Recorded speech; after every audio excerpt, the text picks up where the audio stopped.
আসসালামু আলাইকুম। আমি প্রভাষক ডাক্তার রিক্তা পারভীন, হোমিওপ্যাথি এবং আয়ুর্বেদিক চিকিৎসক। চেম্বার সেবা হোমিও কমপ্লেক্স অ্যান্ড সেবা ডিজিটাল ল্যাব, উপজেলা মডেল মসজিদের পূর্ব পাশে, শিমুলিয়া, মাগুরা।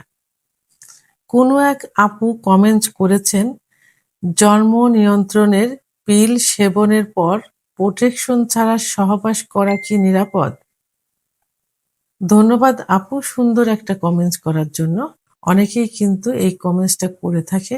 আবার অনেকে কিন্তু বোঝেও না। অনেকেরই ধারণা যে জন্ম নিয়ন্ত্রণের পিল ব্যবহার করলে কোনো কিছু আর প্রয়োজন হবে না। অর্থাৎ কোনো প্রোটেকশন আর প্রয়োজন হবে না। তবে আমি এক কথাই বলবো যে জন্ম নিয়ন্ত্রণের পিল কেন ব্যবহার করা হয়? সাধারণত আ জন্ম নিয়ন্ত্রণ করার জন্য অর্থাৎ নতুন করে যেন কোনো বাচ্চা গর্ভে না আসে সেটা নিয়ন্ত্রণ করার জন্য এই পিলটা ব্যবহার করা হয়।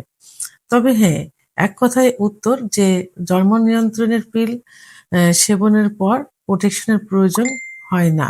তবে কিছু ক্ষেত্রে কিন্তু অবশ্যই জন্ম নিয়ন্ত্রণের আ প্রোটেক সেবনের পর প্রোটেকশন এর প্রয়োজন হয়। কখন আ প্রয়োজন হয় না? সাধারণত যখন প্রতিদিন একই নিয়মে একই সময়ে সেবন করা হয়, তখন কিন্তু প্রোটেকশন এর প্রয়োজন হয় না। টানা ৭ দিন ও সেবন করার পর থেকে কিন্তু আর জন্ম প্রোটেকশন ব্যবহার করা হয় না। এরপর কোনো পিল কখনোই মিস যায়নি। অর্থাৎ যে ২১ দিন সাদা পিলটা খাওয়া হয় এর ভিতরে কখনো আ মিস যায়নি।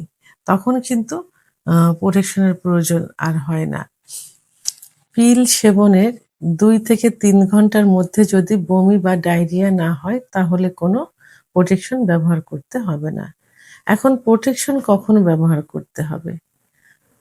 ১ম ৭ দিন যেদিন থেকে পিল সেবন শুরু করবেন সেদিন থেকে ১ম ৭ দিন প্রোটেকশন ব্যবহার করতে হবে। এবং যদি ১ এর অধিক দিন পিল সেবন বন্ধ যায় তাহলে প্রোটেকশন ব্যবহার করতে হবে। কিছু অ্যান্টিবায়োটিক ওষুধ সেবনের ভিতর এবং সেবনের আ শেষ হবার ৭ দিন পর পর্যন্ত প্রোটেকশন ব্যবহার করতে হবে। কারণ যেমন যক্ষ্মা রোগের কিছু অ্যান্টিবায়োটিক আছে যেটা পিলের কার্যকারী ক্ষমতা কমিয়ে ফেলতে পারে বা কমিয়ে দেয়।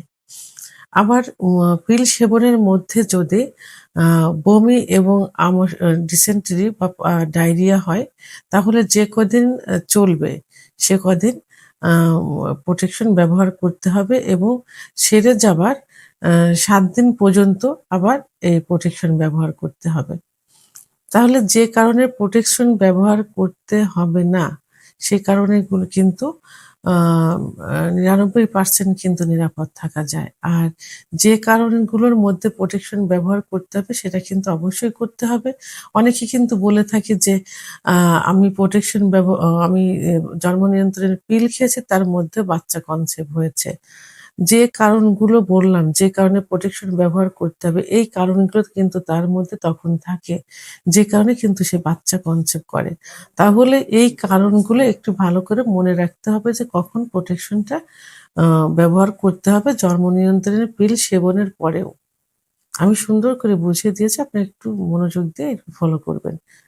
তো ভিডিওটি সম্পর্কে যদি কোনো মনোযোগ থেকে থা আ ও ভিডিওটি সম্পর্কে যদি কোনো মতামত থেকে থাকে অবশ্যই কমেন্টস এর মাধ্যমে জানাবেন।